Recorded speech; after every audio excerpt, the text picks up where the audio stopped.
Em um vídeo anterior, nós falamos sobre estratégias para sensibilizar a gestão sobre a importância de testes automatizados. Demonstramos que, através da adoção de testes automatizados, podemos reduzir bastante o custo do desenvolvimento e da manutenção de aplicações. Entretanto, é muito importante que pensemos em uma estratégia para a adoção desse tipo de testes quando, principalmente, encontramos bases de código que não contam com suporte de teste algum. Existem diferentes tipos de testes automatizados e muitas vezes é um pouco difícil entender a diferença entre uma abordagem e outra, ou ainda quais são as implicações de se escolher um tipo ou outro.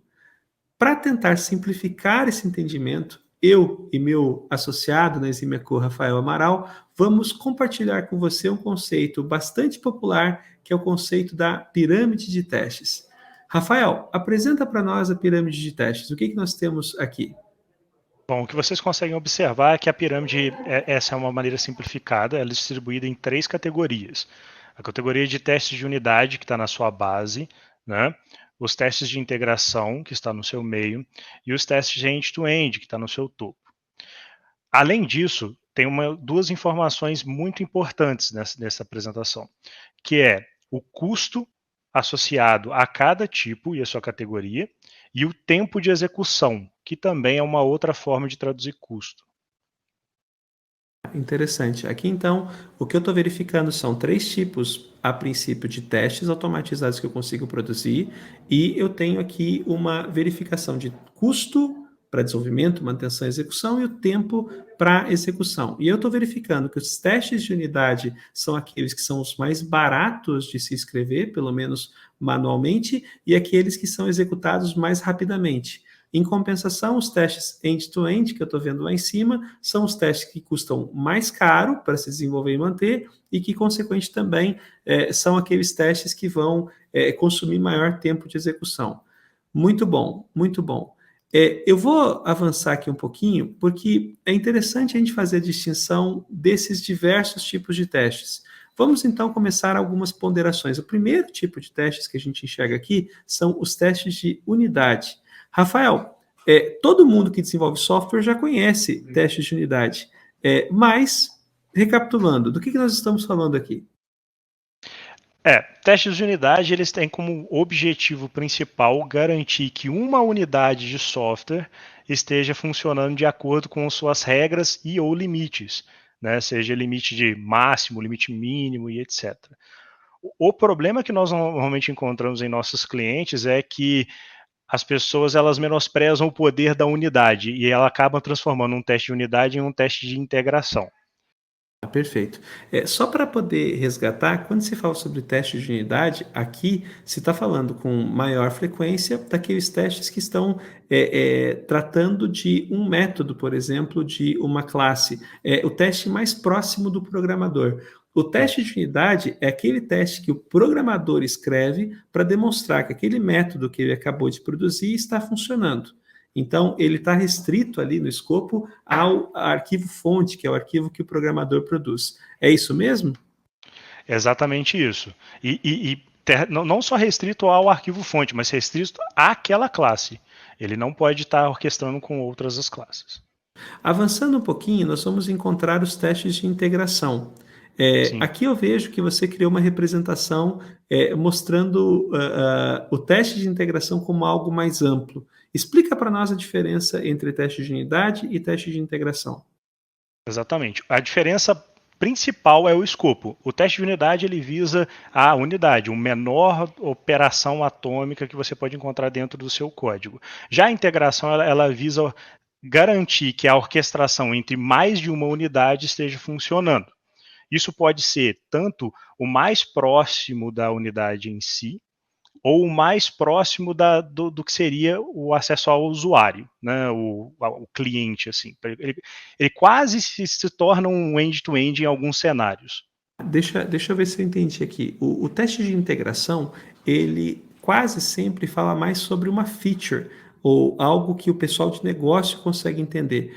Então, por exemplo, se eu quiser assumir, por exemplo, um procedimento de, usando a analogia, o exemplo recorrente, mas que parece funcionar na maior parte dos casos. Se eu quiser mostrar, por exemplo, uma operação de transferência bancária, onde eu vou gerar débito em uma instância de uma conta e crédito em outra instância, se eu quiser verificar esse processo que envolve várias instâncias de objetos e transferência de valor entre essas várias instâncias, geralmente eu vou ter, e execução, consequentemente, de diversos métodos, eu vou estar falando de um teste de integração. O teste de integração vai mostrar para mim o funcionamento de uma feature, enquanto o teste de unidade, especificamente, vai tentar demonstrar para mim que ao eu tentar debitar de uma conta eu consigo, ao eu tentar acreditar em outra conta eu consigo. Ou seja, métodos, eu testo métodos em isolamento e o outro nível de isolamento acaba sendo o nível das features.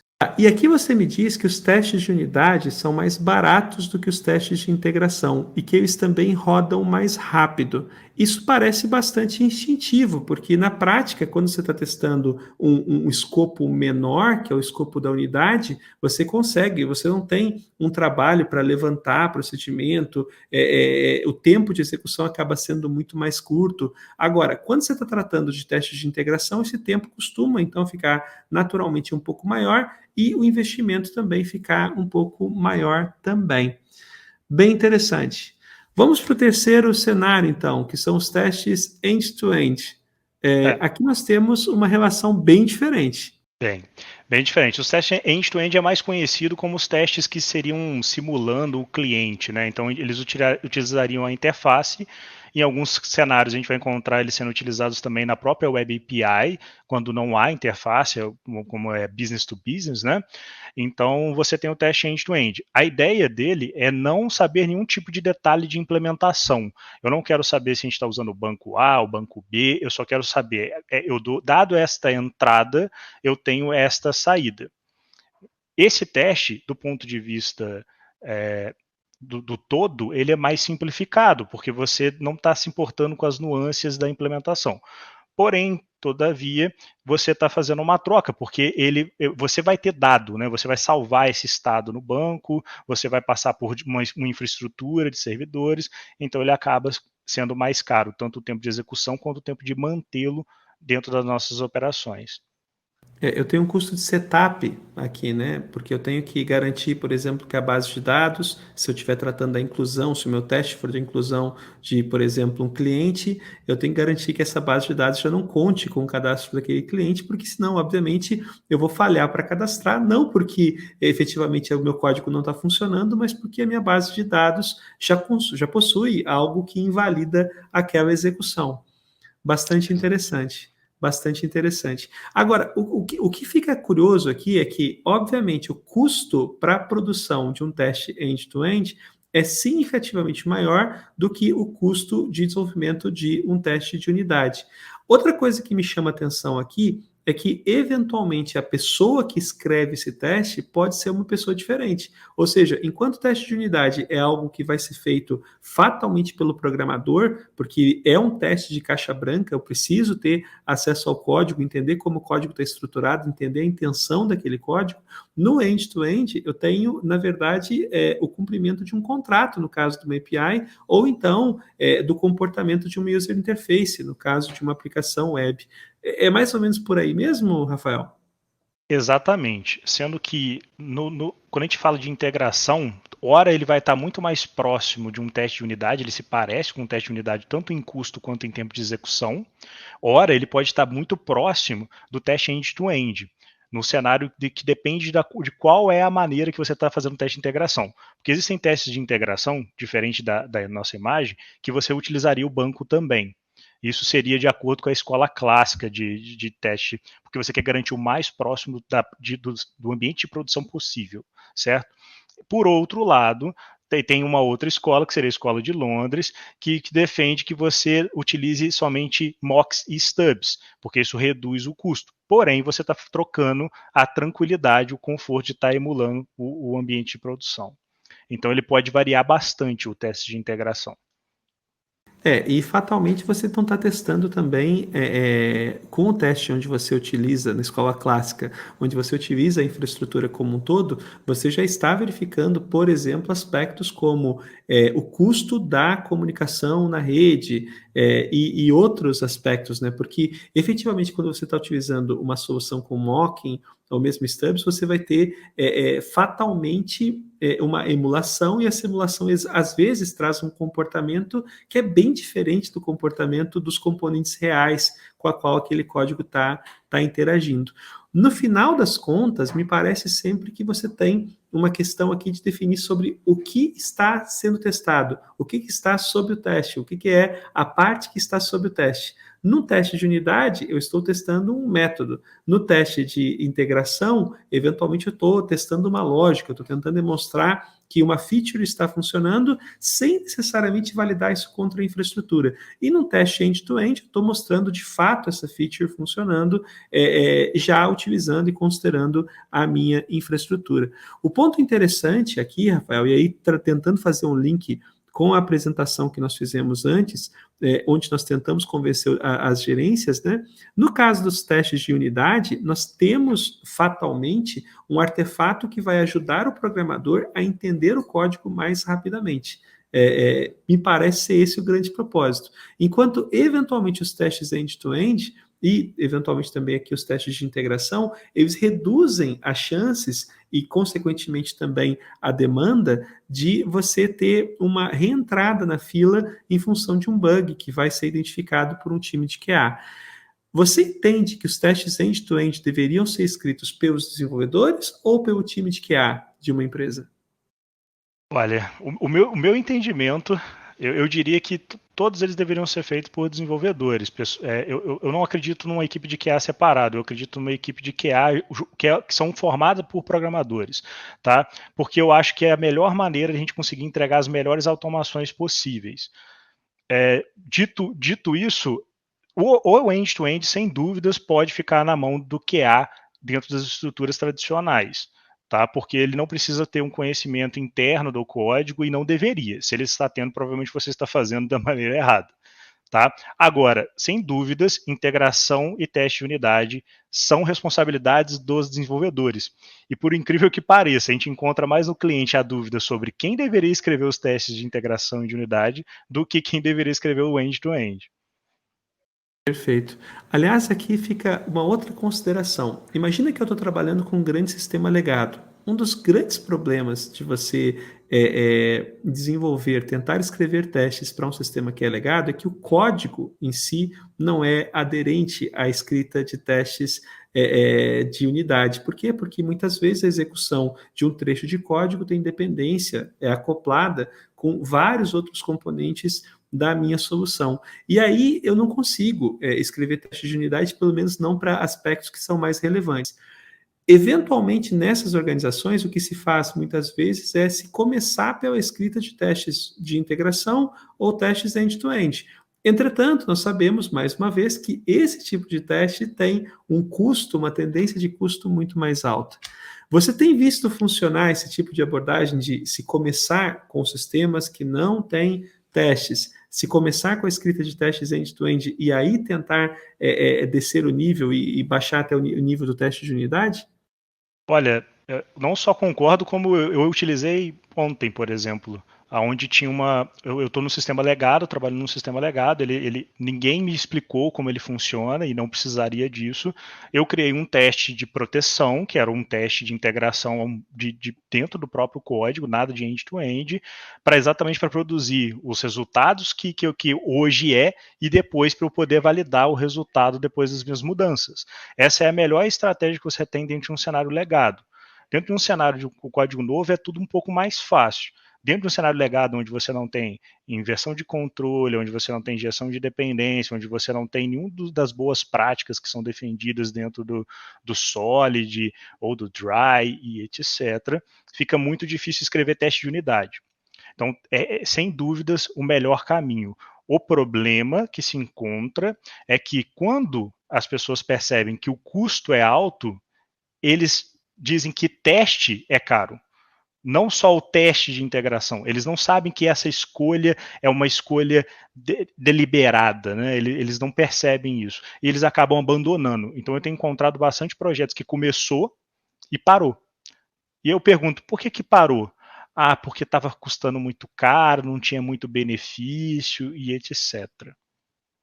E aí a gente volta para o tema do nosso vídeo anterior, né? Nós temos que ter claro quais são os benefícios que a gente deseja alcançar com testes e não perder esses benefícios de vista para que a gente consiga, de fato, ter um resultado mais efetivo.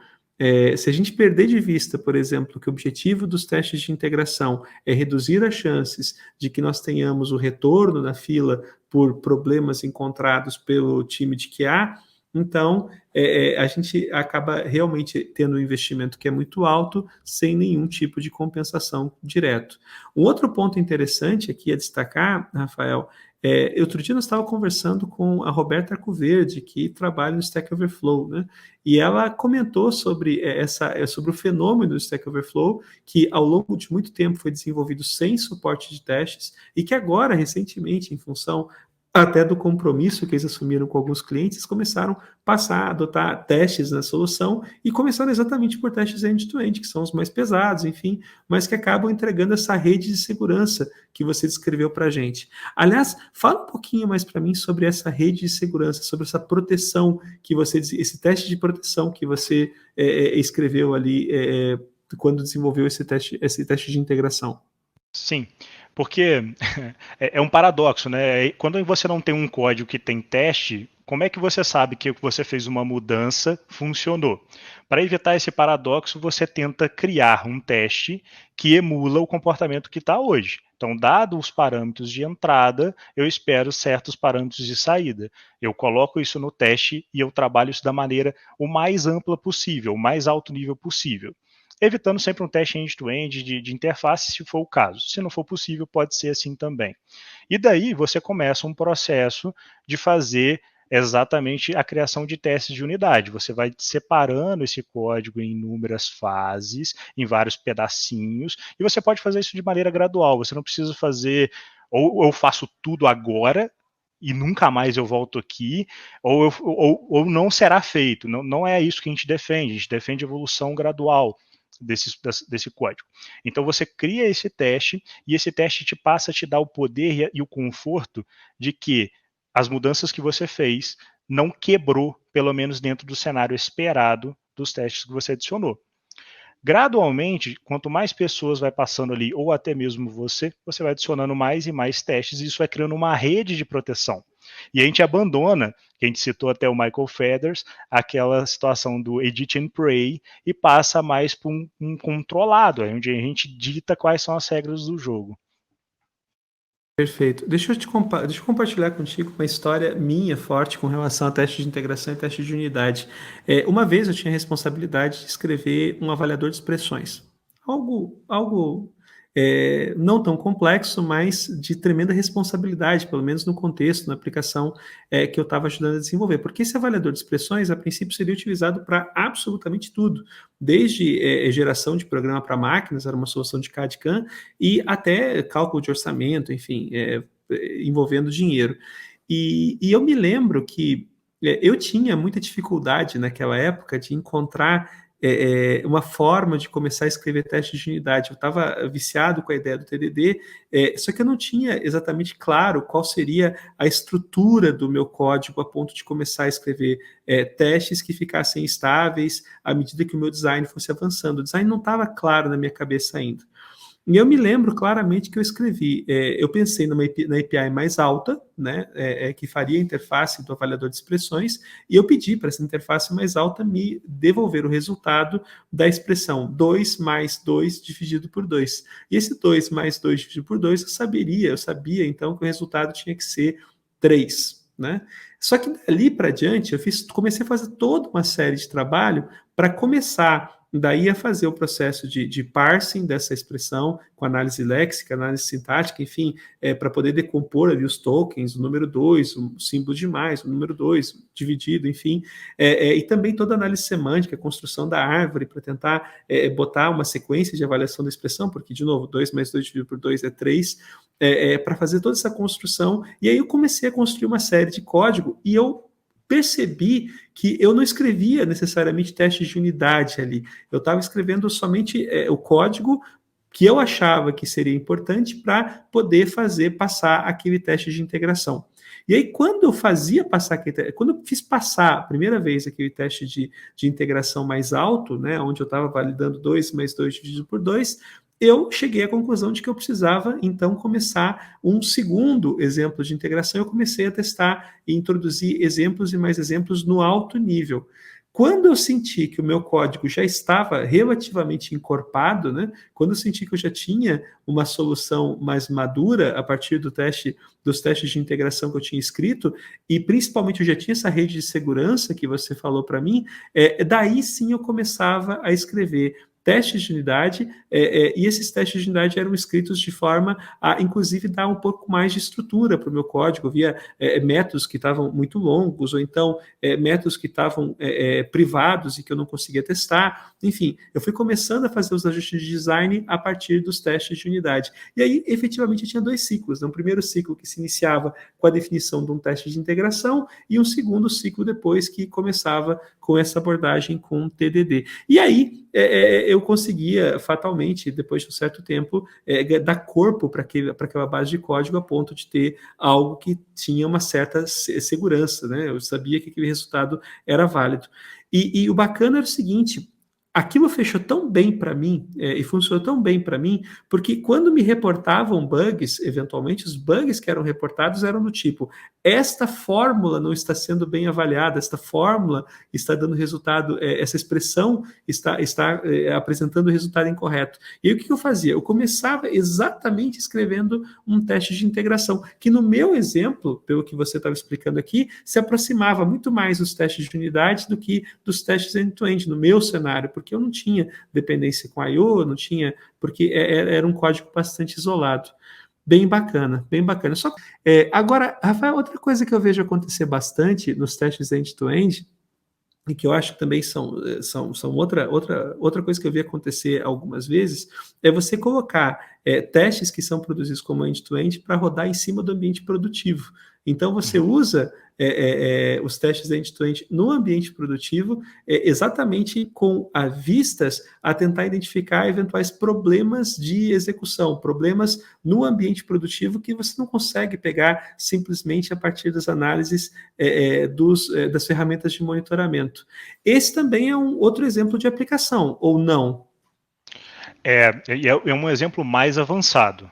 Esses testes são conhecidos como, hoje em dia, pelo menos como testes sintéticos, né, onde eles reutilizam os testes feitos end-to-end para poder ser executados no ambiente produtivo com a intenção de descobrir os bugs antes do cliente ou de amadurecer aquela feature dentro do sistema de produção.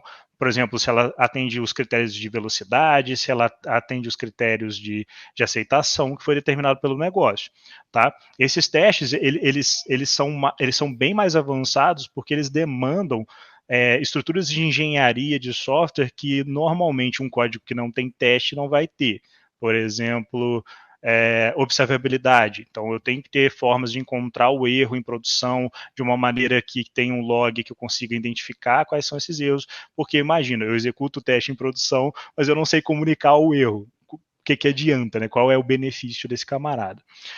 Entre outras, por exemplo, também outro comportamento que tem que ter seria um feature toggle, auxiliaria bastante. Por exemplo, eu quero publicar essa feature somente para o usuário de qualidade, o usuário de QA, e ele vai seguir aquele caminho e vai entregar os resultados.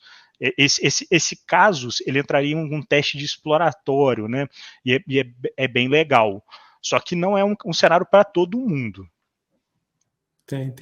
Entendi. Mas é uma possibilidade. Então, quer dizer, a pirâmide, embora ela esteja expressa aqui somente com esses 3 níveis, ela pode ser, de fato, bastante expandida. E ela vem sendo expandida nos últimos tempos em função do amadurecimento de práticas como DevOps, SRE, enfim, você começa a ver outras alternativas e outras oportunidades. Muito bom, muito bom. Então, só para tentar consolidar, se eu não tenho se eu tenho um sistema legado muito grande e eu preciso começar a entregar alguma segurança para quem desenvolve, talvez os primeiros testes automatizados que eu vou escrever são testes de integração ou mesmo testes end-to-end. Talvez até mais testes de integração por serem testes menos complexos, principalmente com relação ao escopo de atuação. Tendo concluído, então, criada essa rede de proteção, ou ampliada essa rede de proteção, eu começo a ter mais segurança para impor algumas mudanças na minha base de código, através de algumas refatorações. E aí eu começo, para essas refatorações, a reforçar o meu código com testes de unidade. À medida que eu vou tendo mais testes de unidade, eu vou tendo, então, mais e mais segurança, isso vira um ciclo, né? Eu vou tendo mais segurança para começar a suportar outros testes de integração. Muito bom. E essa pirâmide que está descrita aqui, Rafael, ela trata também, imagino, de um indicador de quantidade, né? Ou seja, numa distribuição ideal, nós teríamos muito mais testes de unidade suportando o sistema do que testes end-to-end. Ou a abstração não é essa? É exatamente essa. Porque como os testes de unidades, eles são testes bem baratos, quanto melhor for essa distribuição relacionada a ele, ou seja, ele em grande quantidade, melhor, porque a gente reduz o custo. O que acaba acontecendo é que como o teste end-to-end ele dá a maior proteção, as pessoas acham, vou fazer só esse. E aí o que acaba acontecendo, imagina assim, se a gente fizer um exercício aqui, se você leva 1 a 3 segundos para você executar um teste end-to-end, se você tiver um set de 600 testes, você vai ter uma execução de 20 minutos. E como é que você acha que seu programador vai executar isso diariamente ou a cada mudança? Ele não vai. E aí o teste acaba não entregando o valor que ele tem. Então o teste de unidade, sem dúvidas, ele tem que ser 70%, 80% do total dos testes que você tem.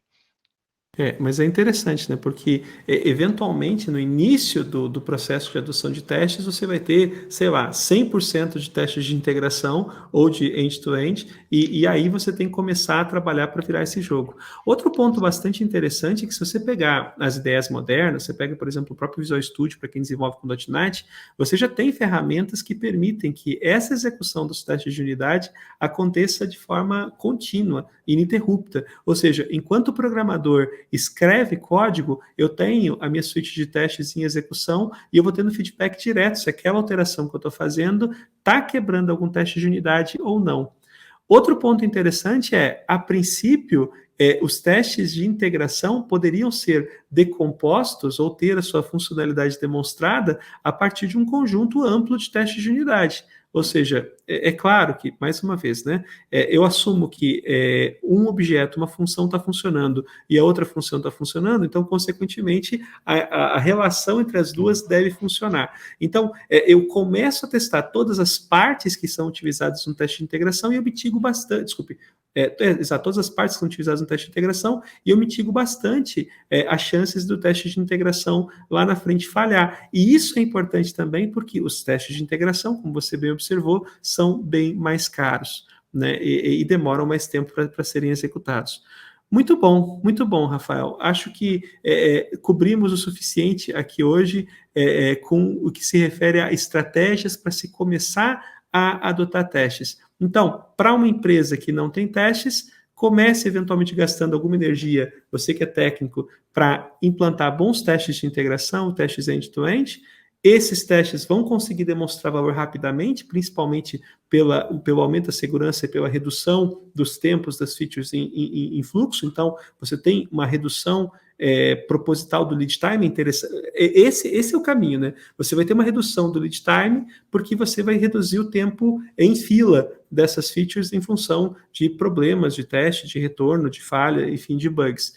Depois, você começa, então, a investir forte em testes de unidade para tentar reduzir o tempo para o programador aprender o código e ler o código melhor. E aí você vai ter, eventualmente, um aumento grande de produtividade dos programadores no que tange especificamente a tarefa de desenvolvimento. Bem bacana, bem bacana. Alguma consideração adicional, Rafael? Alguma referência que você queira buscar para a gente concluir esse vídeo? Olha, nós recomendamos novamente o livro do Horikov, né, o Unity Tester, ele é excelente, e eu acredito que as pessoas têm que tomar cuidado, esse mesmo, as pessoas têm que tomar cuidado que às vezes eles vão querer produzir esse teste somente numa tarefa exclusiva para teste. Então agora a gente vai produzir teste para tudo, não cometam esse erro. Tentem agregar valor junto com os testes. Muito bom. Eu acho que esse você falou algo muito importante, né? Testes sozinhos, é óbvio que eles adicionam valor sob a perspectiva de potencialmente reduzir o custo, né? Mas é difícil você vai errar na escrita dos seus testes, você vai criar uma base que inclusive vai ter custo, então tentar sair dos 8 para os 80 no momento zero é muito arriscado. É bom você fazer isso de forma gradual, até para você poder ir aprendendo e ir fazendo as refatorações que com certeza você vai precisar fazer. Bom, Rafael, acho que com isso a gente conclui esse segundo vídeo e eu concluo fazendo aquilo que eu sempre faço na conclusão dos nossos vídeos, agradecendo bastante quem nos acompanhou até aqui e fazendo o convite para que, caso você não seja inscrito no canal, se inscreva, caso não tenha ativado as notificações, ative-as. Dessa forma, o YouTube vai avisar você sempre que produzirmos conteúdos novos. Combinado? Se você já é inscrito e já ativou as notificações, lembre-se de compartilhar esse canal com seus amigos e colegas. A gente fala sobre arquitetura, a gente fala sobre muito código também. No vídeo anterior dessa série falamos sobre como convencer a gestão. Eventualmente temos gestores conversando com a gente, ou seja, seguramente você deve encontrar alguma coisa que lhe agrada aqui no canal. Muito obrigado e até a próxima.